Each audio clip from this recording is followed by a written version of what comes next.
نزلنا الذكر وإنا له لحافظون. بسم الله الرحمن الرحيم. Assalamu alaikum wa rahmatullahi wa barakatuh. Que la paix soit sur vous. Nous commençons notre voyage pendant le mois du Ramadan et cette rencontre avec le Coran, cette première rencontre avec le Coran. Et nous allons, comme je vous l'ai dit, cheminer à travers l'histoire telle qu'elle nous est rapportée dans le Coran, depuis la création jusqu'à l'annonce ou la perception de ce que seront les temps derniers, la finalité finalement de ce cheminement vers Dieu. Alors, nous trouvons dans le Coran l'expression d'une réelle histoire, le temps, la conception du temps, la conception de l'espace, et puis au tout début, nous avons, avant même la création de l'homme, l'expression de ce dialogue, le compte-rendu de ce dialogue, où Dieu annonce aux anges sa volonté de créer un être humain, et où ceux-ci vont lui répondre.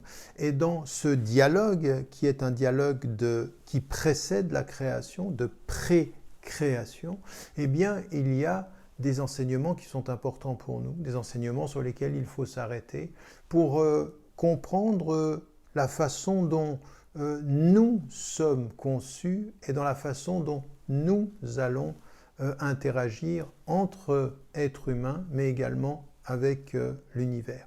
Et nous trouvons dans Surat al-Baqarah, dans la deuxième sourate du Coran, nous trouvons ce verset qui est essentiel pour cette première conception de l'homme. Et il est dit le verset suivant, وَإِذْ قَالَ رَبُّكَ لِلْمَلَائِكَةِ إِنِّي جَاعِلٌ فِي الْأَرْضِ خَلِيفَةً قَالُوا أَتَجْعَلُ فِيهَا مَنْ يُفْسِدُ فِيهَا وَيَسْفِكُ الدِّمَاءَ وَنَحْنُ نُسَبِّحُ بِحَمْدِكَ وَنُقَدِّسُ لَكَ قَالَ إِنِّي أَعْلَمُ مَا لَا تَعْلَمُونَ. Quand Dieu dit aux anges, je vais établir sur la terre un vice-gérant, c'est-à-dire l'être humain, et les anges de répondre, est-ce que tu vas y établir un être qui va répandre la corruption et répandre le sang sur la terre, alors que nous célébrons tes louanges et nous sanctifions ton nom? Et Dieu de répondre aux anges, je sais ce que vous ne savez pas. Dans ce premier dialogue, il y a d'abord un enseignement fondamental dans ce qu'est et ce que est le rôle que doit jouer l'être humain sur la terre. Inni ja'ilun fil ardi khalifa. Je vais établir un vice-gérant. Le vice-gérant, il a un rôle tout à fait particulier. Ce qui veut dire qu'en fait, Dieu, propriétaire des cieux et de la terre, puisque c'est ce que nous trouvons dans le Coran, Lillahi ma fis samawati wa ma fil ard, à Dieu appartiennent les cieux et la terre, eh bien lui, il établit un vice-gérant. Ce vice-gérant, c'est un être humain qui va administrer les choses.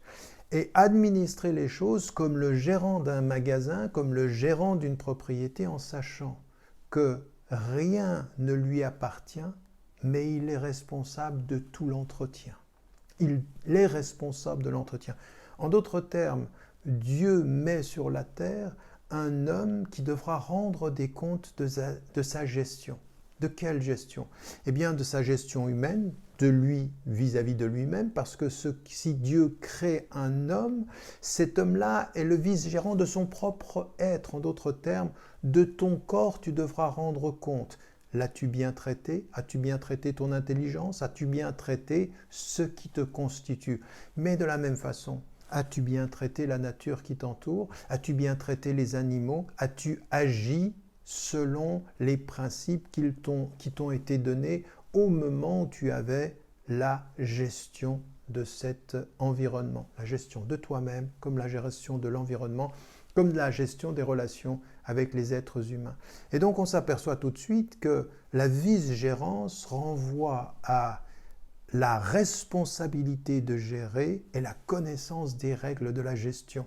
Il y a des règles, il faut les connaître, il y a des principes, il faut les connaître, et l'homme va être lancé, établi sur la terre comme un vice-gérant qui sait qu'il a la gestion de tout et la possession de rien. même pas de lui-même. Et donc il y a de ce point de vue une responsabilité majeure, hein, une compréhension fondamentale. Et donc ça, c'est ce que Dieu dit aux anges. Et la première réaction des anges, elle est intéressante parce que immédiatement ils disent, mais est-ce que tu vas établir sur la terre un être qui va y répandre la corruption et le sang? Comme si les anges qui sont de lumière et qui chantent les louanges du divin en permanence, comme il le rappelle dans ce verset, savaient que cet être humain, de par sa constitution, avant même qu'il n'apparaisse, allait être un être qui peut être enclin à la corruption et à la violence.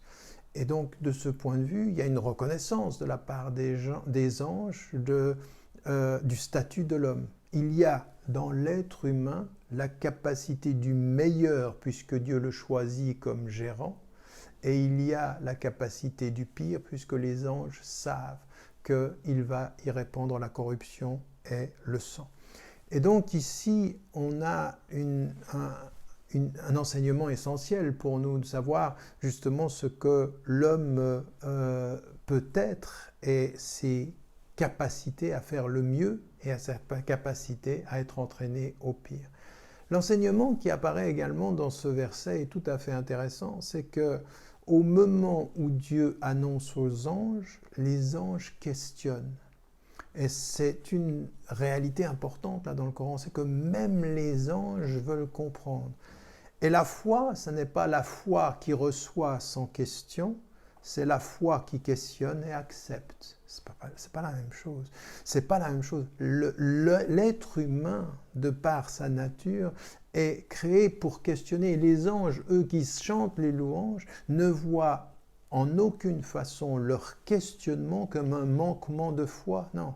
La foi qui questionne est une foi qui cherche à comprendre. Elle n'est pas la foi du simple d'esprit, elle est la foi de l'esprit qui veut comprendre les choses. Et donc là, on voit dans ce verset combien c'est important aussi de se rendre compte comme un enseignement qu'on peut questionner, il faut chercher à comprendre. Les anges le font, les hommes doivent le faire. Et donc de ce point de vue, il y a à comprendre à respecter notre intelligence par les questions que l'on pose, comme les anges l'ont fait avant la création. Les hommes doivent le poursuivre dans, par et pendant la création. Et le dernier enseignement que j'aimerais mettre en évidence avec ce verset, c'est que la réponse de Dieu qui met tout le monde d'accord et qui doit nous mettre tous d'accord, « Inni a'lamu ma la ta'lamun » je sais ce que vous ne savez pas. En d'autres termes, dans notre cheminement spirituel, éviter, avoir le souci de la question pour comprendre, mais avoir l'humilité de ne pas tout savoir. Je sais ce que vous ne savez pas. Et pour nous, à des moments donnés, se dire, mais s'il y a la souffrance de ceci, et s'il y a ceci sur la terre, et si... On ne sait pas tout. Dieu sait, Dieu a la sagesse de ce savoir, et nous n'avons que parfois la révolte de notre propre ignorance, la rébellion de notre propre ignorance. Et donc, l'acceptation ici, c'est poser les questions jusqu'à la limite du savoir et accepter la limite du savoir en se remettant dans notre foi, dans notre confiance à celui qui sait et qui nous a mis sur la terre pour revenir à lui en nous demandant, vous êtes les gérants, gérez du mieux que vous pouvez et sachez qu'un jour, vous serez questionnés. Questionnez de ce que vous avez fait dans la miséricorde de Dieu, questionnez sur ce que vous avez détruit dans l'arrogance de l'humain, dans l'oubli de ce qu'était parfois l'essence même de la vie, et de ceci, nous devrons rendre compte. Voilà pour ce premier verset, pour cette première rencontre avec le Coran, que Dieu nous aide à en comprendre le sens et à en appliquer les principes. N'oubliez pas, n'oubliez jamais de dire à ceux que vous aimez, que vous les aimez, la vie est fragile.